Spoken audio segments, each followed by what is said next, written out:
Hello and welcome to another episode of PodcastDX, the show that brings you interviews with people just like you, whose lives were forever changed by a medical diagnosis. I'm Lita. I'm Ron. And I'm in need of more sleep.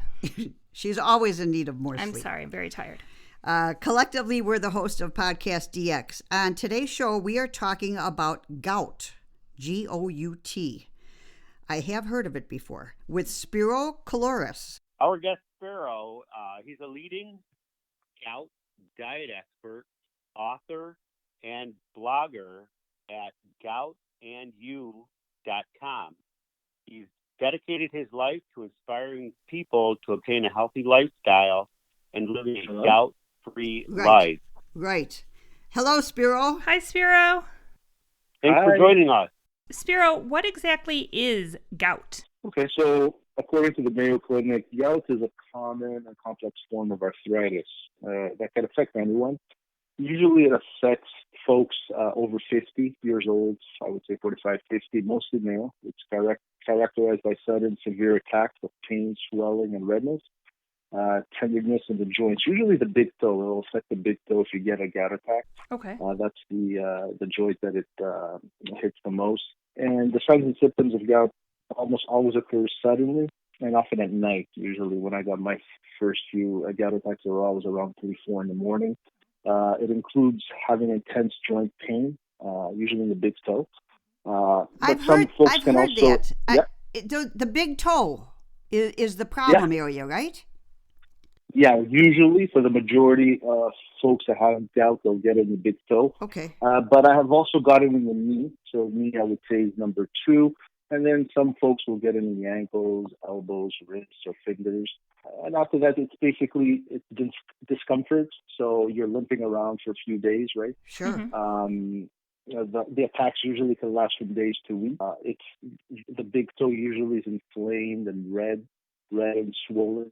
So basically, that's what the disease, the symptoms of the disease are. Okay. And people don't realize you how can't move as easily. Right, and the importance of the big toe for moving. Right, for balance. Right. Walking. It's a very important. Yeah, for balance. Yeah, you can't even put a sheet on it while you're sleeping. That's how sensitive it is.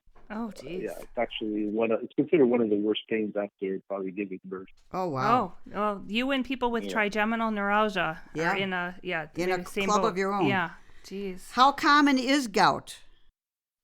I would say about 2% of the general population has it. Okay. So they say about 8 to 10 million Americans have gout.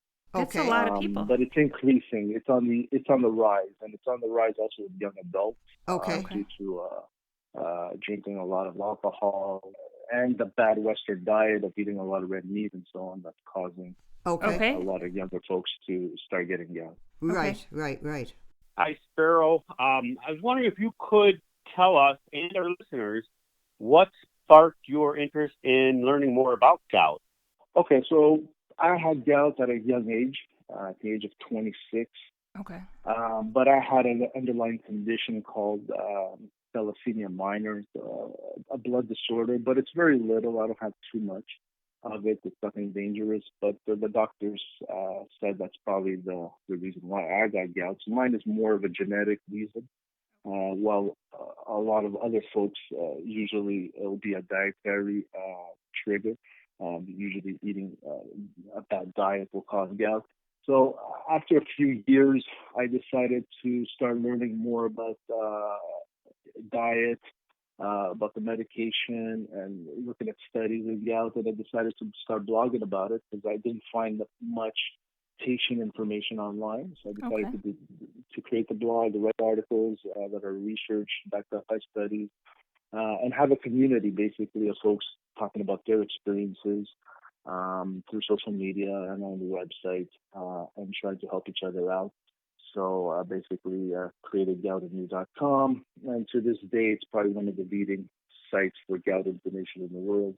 Wow. So that's what sparked my interest. Have you always had an interest in nutrition itself? Yes. I was having because doctors told me you have to avoid alcohol, red meat, foods that are high in purines.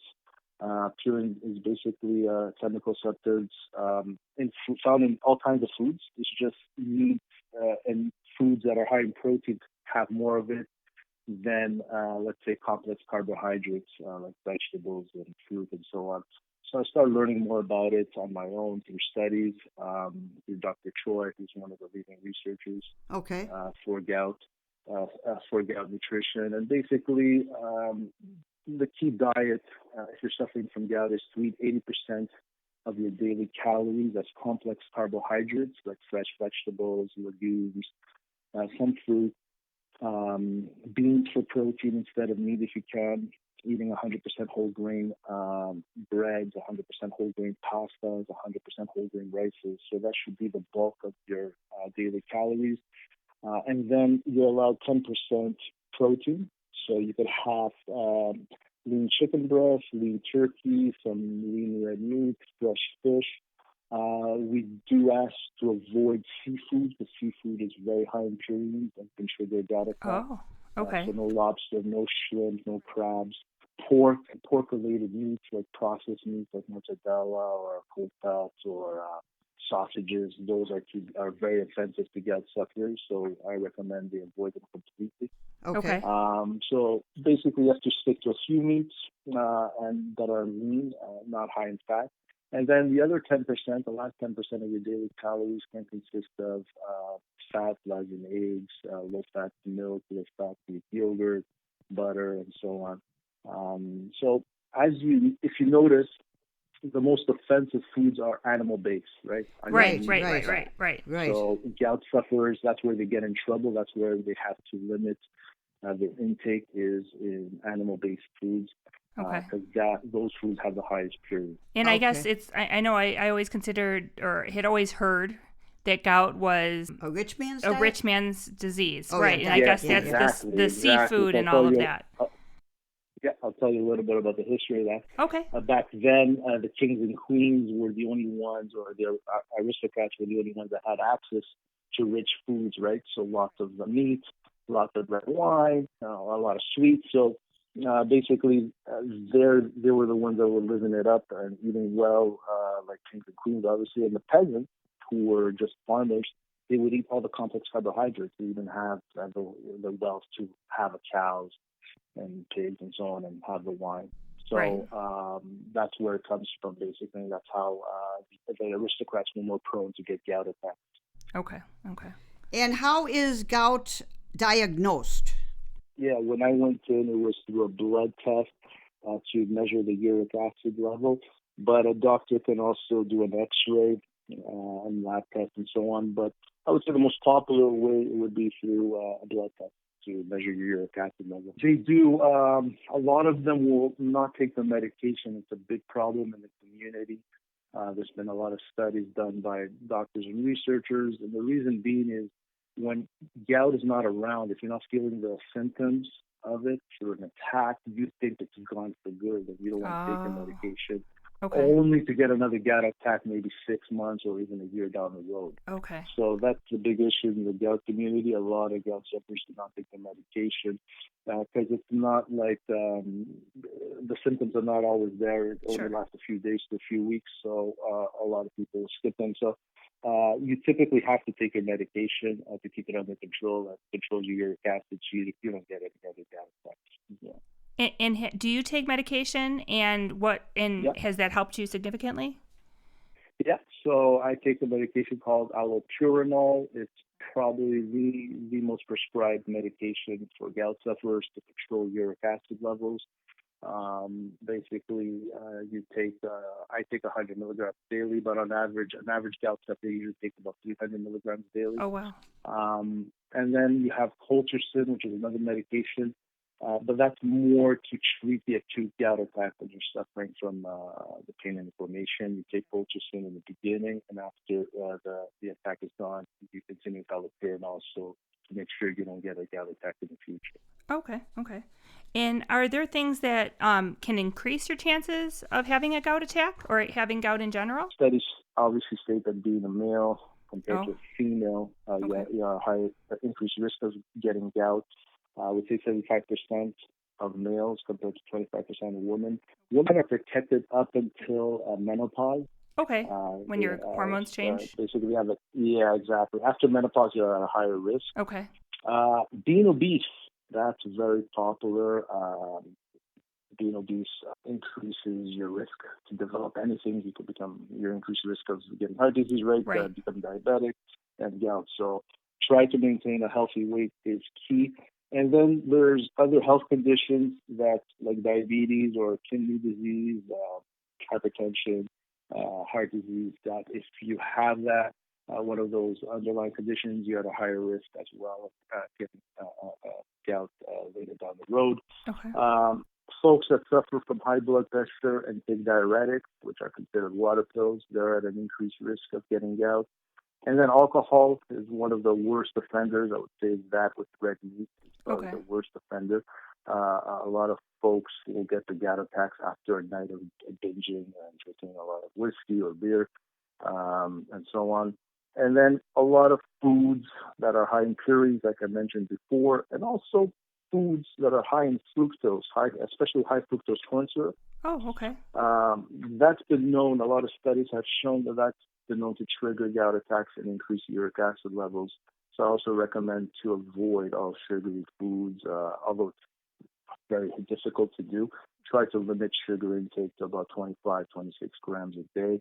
And that's pretty much it. I mentioned before to avoid seafood and also avoid organ meat, and never eat organ meat, and limit your other meat intakes. Try to stick to, like I said, chicken breast, and turkey, something beef, and some fresh fish. That's about it.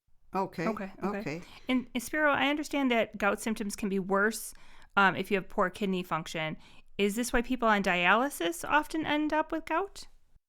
Yes, that's true. So they could go hand in hand, because usually that's where uric acid is produced and filtered. So gout is, the underlying condition is the kidneys are not excreting uric acid properly because they're not filtering it out through the urine. So they stay in the uric acid stays in the body, and then it crystallizes in the joint, and that's how you get a gout attack. Okay. So usually gout and the kidneys go hand in hand. You have to have healthy kidneys to avoid having gout. So those that have kidney issues, yes, are much higher risk. I have a question. Okay, she has a follow-up question. have a follow-up question. Does gout come and go? Yeah, he just... What do you mean come and go? Well, okay. The symptoms of it?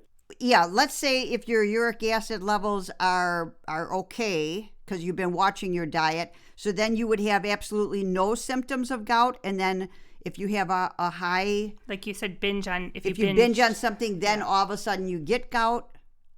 Yeah. Okay, so that's if you're not on medication. If you're not taking, if you're taking allopurinol, you could. Doctors will tell you could eat whatever you want, but I tell my my readers, stick to a gout diet, because if you keep eating badly, the doctor's only going to prescribe you higher and higher prescription of allopurinol over the years. And then the kidneys will just deteriorate more and more over the years. So follow a strict gout diet, take the medication, and you'll be fine long term. So it doesn't give you a hall pass to go and eat whatever you want. Right. Okay. So that's what I tell my readers. Yeah. Well, do you ever get numbness or tingling in the toe, or is it only pain? Yeah, you could get some tingling, which is not an attack, but you could feel an attack coming. Some gout sufferers will. I think she's trying to diagnose. I think I have gout. Yeah. No, it could be something else, but yeah, maybe. If you have tingling, it could. I donated a kidney, and they monitor my kidney function, and I do go up and down on uric acid, and my left big toe has been causing me grief for about 2 years now. But I was kind of curious, why just my big toe? Well, you know what? We are very lucky to have Spiro on the line, because he's going to tell me. Not only is he a leader in a patient advocate for individuals with gout, he also wrote the book. I'm going to read his book. How can we learn more about your book? How can we learn more about that book? Apparently Lita needs a copy of it. I'm going to get a copy. Well, the book's available on Amazon.com. Okay. So print or through an ebook, and basically it goes to what we discussed a little bit today. It goes through all the key points on what foods you should eat and what foods to avoid in a gout diet, and then there's about 100 recipes at the end to help you to get started. Nice. So getting started and shifting your diet is something very difficult for a lot of people to do when you're used to eating the foods you like. So I always recommend be patient, just change your habits on a daily basis slowly, and then you'll get used to it. Like today, I had 100% whole grain toast in the morning, right? Whereas in the past I would have a white flour type of bagel, right? So your taste buds will change, and you will enjoy eating better. You won't be eating the fried foods like you used to in the past. Or the big steaks and so on, and I used to drink a lot of whiskey and cokes back in the day when I was young, and that was one of my one of the triggers that caused me to get my gout attack. I used to eat a lot of Big Macs and McDonald's. I was obese. I was at weight 240 pounds. I wasn't my ideal weight, and that's how I deteriorated. Okay.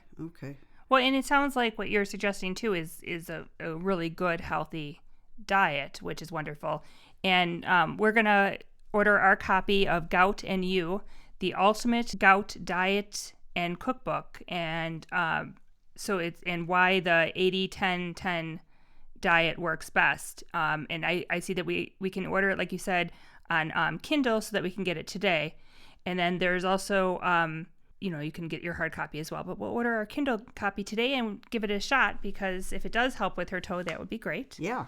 Yeah. And drink a lot of water. That's what I recommend. Try and drink at least 12 glasses of water daily, so you could flush out go to the washroom more and pee and get rid of uric acid. Okay. When it comes to beverages, stick to water, herbal teas, and coffee. Try to avoid any sugary beverages, alcohol, of course, and so on. Okay. Right. Thank you very much. Well, thank you. And then you have a website as well? Yeah, gout-and-you.com. We have over 160 articles, I think, up to now. Okay. On different foods, which foods are the most offensive, which ones are the best, and a gout diet. We talk about lifestyle. There's a lot of comments from gout sufferers. So there's a lot of information there for anybody to check out. That's excellent. Yeah, we'll make sure we put a copy or a link to your website on ours, and it'll be on our Pinterest page as well. Right. Great. Well, thank you so much for taking the time to join us today. I'm so sorry for our technical issues, and we hope that you and your family stay healthy and safe during this crisis with the coronavirus. Yeah, thank you for having me, and stay safe, though. Thank you. Thank you. Have a good day. Have a great day. If our listeners have any questions or comments related to today's show, they can contact us at PodcastDX@yahoo.com, through our website, PodcastDX.com, on Facebook, Twitter, Pinterest, or Instagram. And if you have a moment to spare, please give us a review wherever you get your podcast. As always, please keep in mind that this podcast is not intended to be a substitute for professional medical advice, diagnosis, or treatment, and always seek the advice of your physician or other qualified healthcare provider with any questions you may have regarding a medical condition or treatment and before undertaking a new healthcare regime. And never disregard professional medical advice or delay in seeking it because of something you've heard on this podcast. Until next week.